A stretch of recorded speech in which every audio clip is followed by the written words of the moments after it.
Welcome to this episode of Stoughton Spotlight, recapping the recall election, which took place Tuesday, December 5th.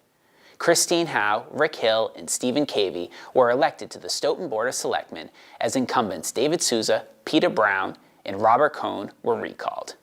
Voters were asked if they were for or against the recall of either Sousa, Brown, or Cohn, and then were asked to make a choice between the incumbents or their opponents.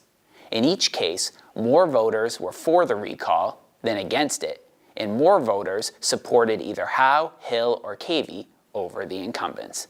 The recall was supported by 6 of the 8 precincts in town, with Precinct 4 backing the recall by the largest margin. Only Precincts 5 and 7 voted against the recall. Sousa appeared on SMAC's live election results show to concede the race. Here to say, on behalf of myself, Peter and Bobby, we thank you for the town of Stoughton, our supporters, our employees, businesses. It's been an honor and privilege serving the town of Stoughton. I wish the town of Stoughton best of luck. I want to say thank you to Stephen Astis, who was a huge asset to this town. Thank you, Steve, for what you did. Look at, once again, our residents, our employees. It's been an honor and a privilege. If I can still help you, please call me. I still love Stoughton. Good night, everybody. Thank you. Joseph Feaster and I also had the opportunity to speak with the 3 new selectmen, Howe, Hill, and Cavey, at the end of SMAC's election results show. We'll re-air that interview in its entirety here. And I want to welcome and congratulate each of the 3 of you. And likewise, I'd like to do the same for you. Thank you very much. Thank you. So let's just start off with kind of the feeling you had going into this, the close result but decisive nonetheless, and how you felt going into today. I mean, I'll start. Yeah, go ahead. You want to start? Okay. Yeah, I'll start by saying that I feel really comfortable about it. I've told people throughout this process when they ask me how it's going, I've been very honest to tell them that I know that I live in a bubble in this, that the people who I was speaking with a lot of people who show a tremendous amount of support. But just given the circumstances of the way I was campaigning, I didn't always find myself in a place where I'd find a lot of people who didn't support me, and I was aware of that. So I was concerned that I was being complacent, but what are you going to do? I was really trying to do my best to try to get my thumb on the pulse of this, and from all accounts that I could ascertain, I felt really comfortable that we had the support we needed. Yeah, I think at least I knew that there was a lot of support out there. We had been doing, one-on-one, talking to residents, getting out there, having events, door knocking. I mean, it was, pedal to the metal this whole time, and we didn't release the throttle at all today even. So while there was a level of sort of, we know the support's out there, we just kept it going 100%, all the way through until tonight. I mean, I was standing at the Gibbons School until 7:30 out in the rain with my parents and my friends, and we wanted to show that we were dedicated. We hit every precinct today, and we wanted to really show the residents that we didn't care about just one, high turnout precinct. We wanted to hit all 8 and really show that we're covering all the ground, and get out to every resident. So it was, it was a level of a little bit of confidence knowing that people were hearing us and people were supportive, but we weren't going to let off the throttle at all. And that's kind of how we approached the day today. So. And Rick, when I said that there was close to 20% voter turnout, I kind of saw a nod, exchange between you and Christine off camera. What did that mean to your results tonight, that you were able to have a larger voter turnout than in just a typical town election? Well, excuse me. It's a good question, Jeff. I'm impressed by the number, even though it's only 19%. It would have been better if it was 81%. Sure. But it just shows how hard both sides campaigned. So the 3 of us, and then of course all the incumbents. Nobody ever let up. I mean, an hour and a half ago, we were standing soaked in the rain in front of the Gibbons School. Yeah. Again, is the last effort in this campaign, other than, going and drying off and getting changed to come up here. So it was, as Christine had said, it was a grassroots effort. We made an awful lot of connections in a lot of diverse places that generally you don't have access to.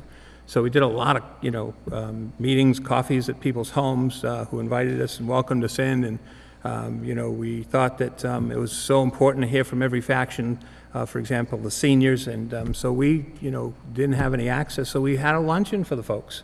And, that was terrific, to hear what they had to say and what their concerns were. So 19% is gratifying in a single issue election, right? There were no other offices, state, national offices being run. So I was curious how it matched up against the high school board. That one was 26.5%, which again, single issue. Right, and certainly, on some scales, maybe more impactful than, the election of 3 selectmen, but it's quite an accomplishment to get that kind of a turnout in this kind of an election. Yeah, I think we knew with the time of year and the fact that it was a special election that getting out the vote was the most important thing. And as Rick mentioned, testament to all the campaigns that were running, but also just everyone, sharing information and saying, get out and vote and take advantage of this because, it's so important. Every vote counts. And whether you were, for or against, we just want to make sure that people knew how to vote, where to vote, and to get out there and get to the polls. Let me just take you, now you have been successful, and once again, I congratulate the 3 of you. Thank you.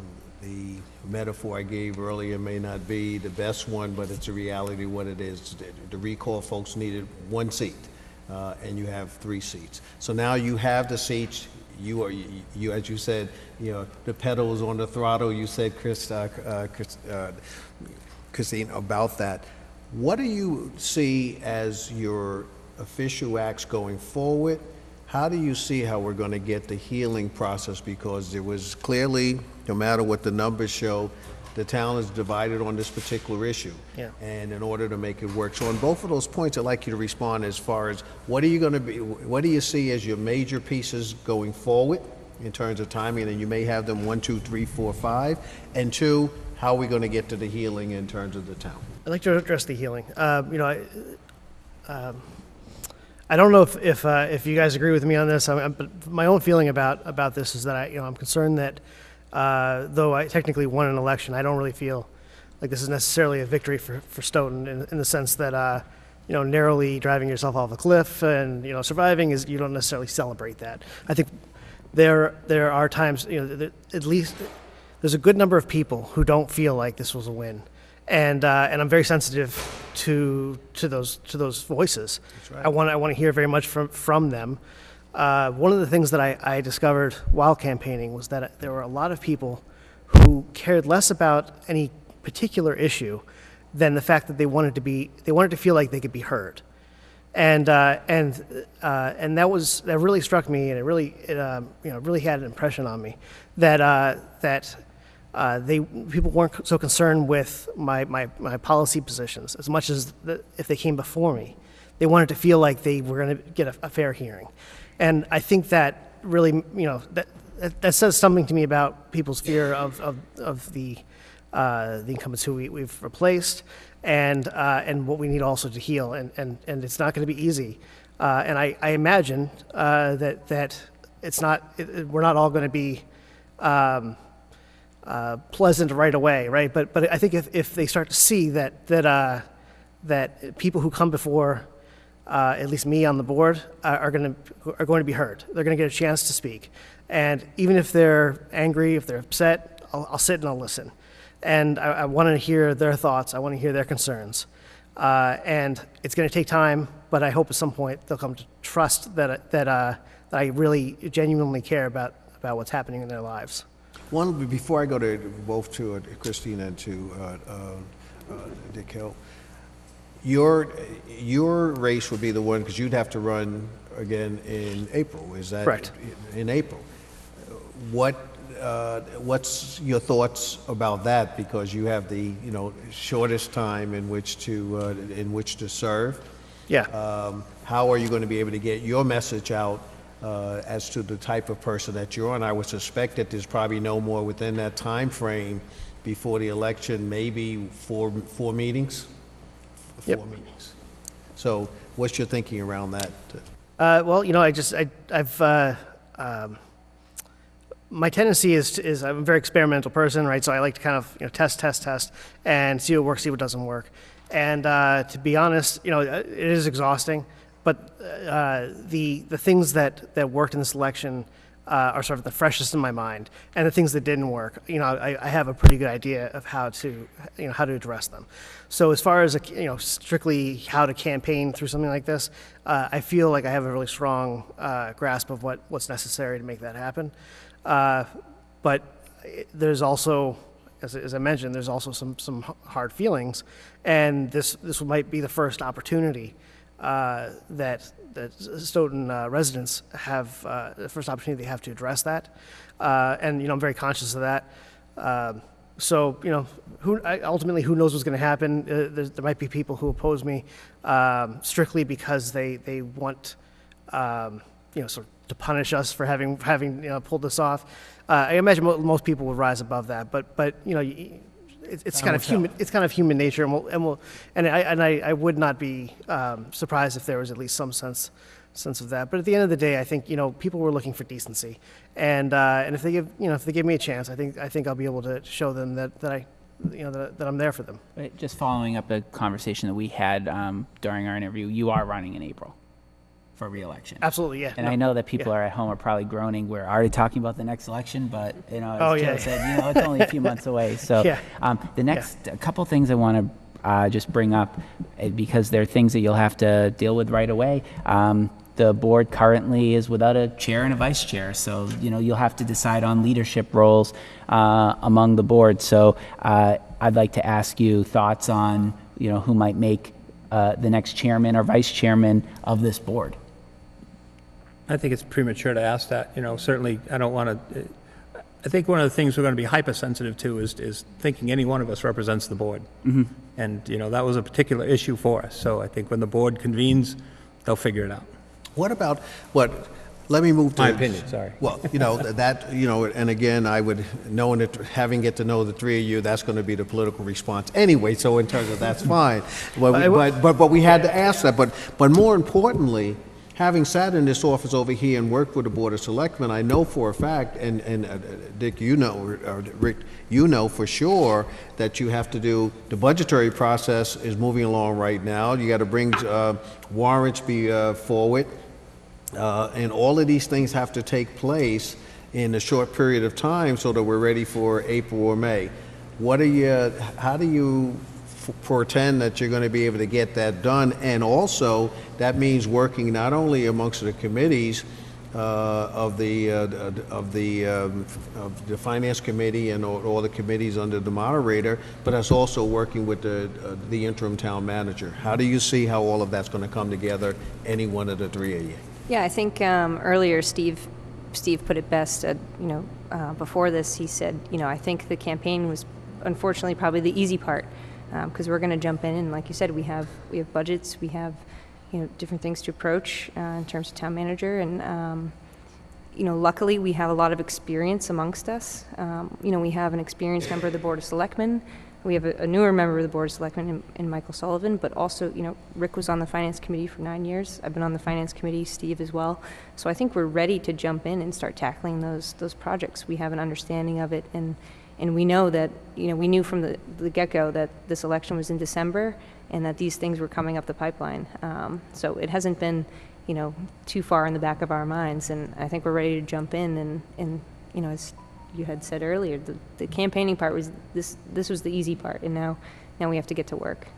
And the other thing, though, is that, there are things about this campaign that just perplex us because we didn't get it until we stepped back and said, the reason we don't is because of the way we came up, say, in our working lives, et cetera, but we have pledged to be professional, and has been a big mantra of ours. And so, there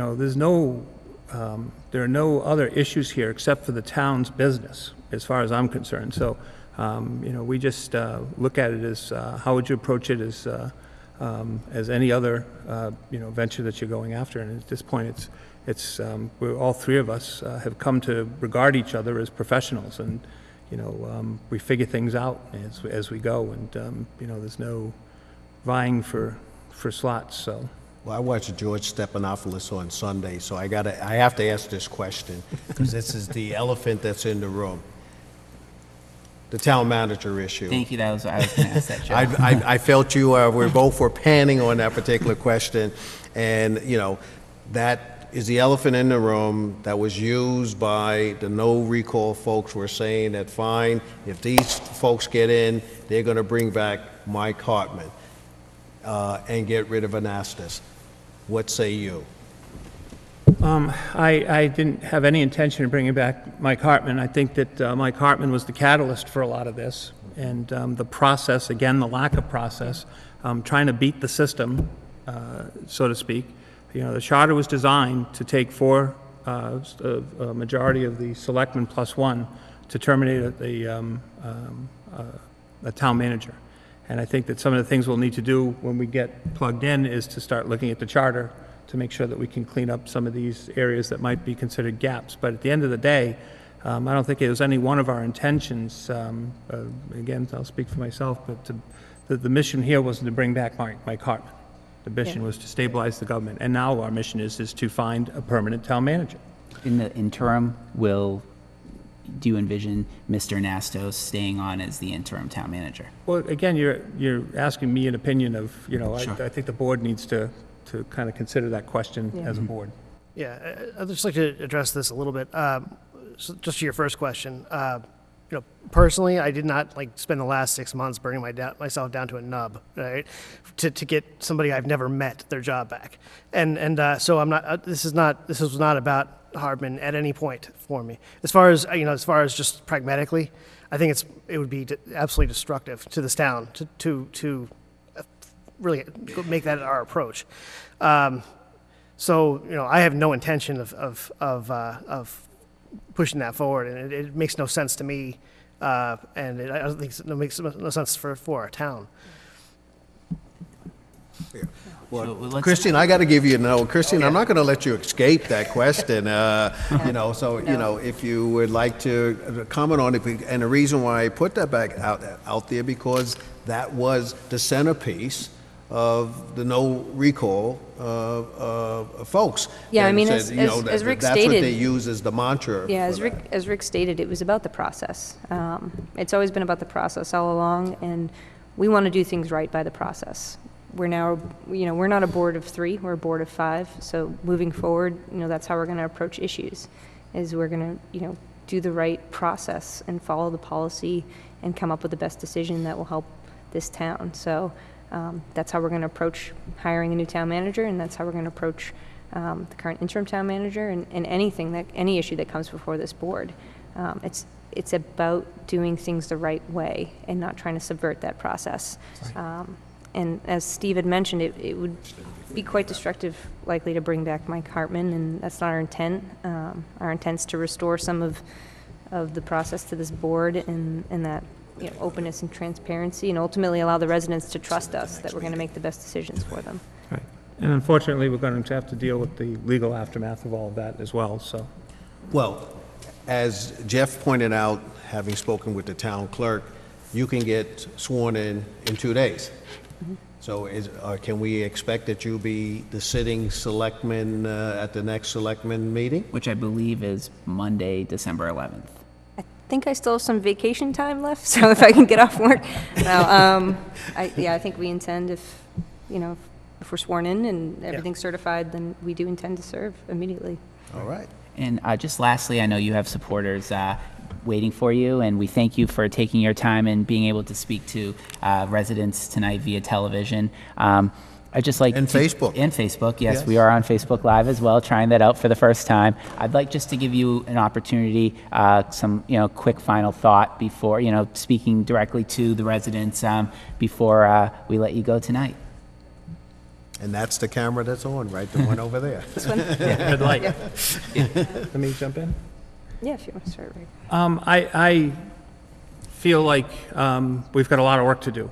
And I think that, we particularly have a lot of work to do to earn the residents' trust, that we're going to be doing the right things for the right reasons. And so we know we've got a mountain of work to do. We know we have got a mountain of homework to do, and we expected all of those things. So I think it's just heads down and get the job done is where my head's at. So I don't look at it any other way. Yeah, I mean, I think, first of all, thank you to the incumbents for serving as selectmen for this town. It's not an easy job, obviously, and, I'm hoping that we can, all move forward and do the best job that we can in these roles. But the voter turnout is really a testament to this town. This is about Stoughton when it comes down to it, and that's all our common denominator there is that we love and care about this town, and the amount of passion and, excitement that was had around this, we're just ready to move forward and do the best we can for Stoughton. And I think everyone can get behind that message, and I want everyone to know, that's what we're about. That's what I'm about, and just thank everyone for coming out today and voting. No matter how you voted, I mean, that was huge, and it really showed a lot in this town. So I'm proud to be a Stoughton resident, and I'm looking forward to serving as a selectman on this board. Yeah, I'd mostly just like to say that as I said from I think the very first correspondence or communication, when I first said I wanted to run as a candidate, I wanted people to feel like they could contact me. I want to tell them I want to hear from you. I want to represent every single citizen of Stoughton. There's no group to which I belong. It's the entire town, and even if that dooms me to a short, a extremely short one term, I'm fine with that. I think that's important that we not leave anybody behind, and so even if you feel kind of burnt by this election and you feel like you've lost, please reach out to me, and just let me know your thoughts, because as much as I feel like I've got qualifications to help this town, at the end of the day, I can't do this alone. I think we all need everyone's support and help to succeed. So please reach out to us. We're here for you. We're representing you, and it comes down to this is your town, and we're here to help. Well, I want to thank each of you, Stephen Cavey, Christine Howe, Rick Hill, for joining us and congratulating you, and we will see you at the next Selectmen's meeting. Thank you very much. Yeah, again, Thank you, guys. congratulations. Thanks for tuning in, and thank you to the team who made SMAC's live election results show possible. CJ Mullen, Christine Yakabuchi, Jackie Hausman, and my co-host, Joseph Feaster.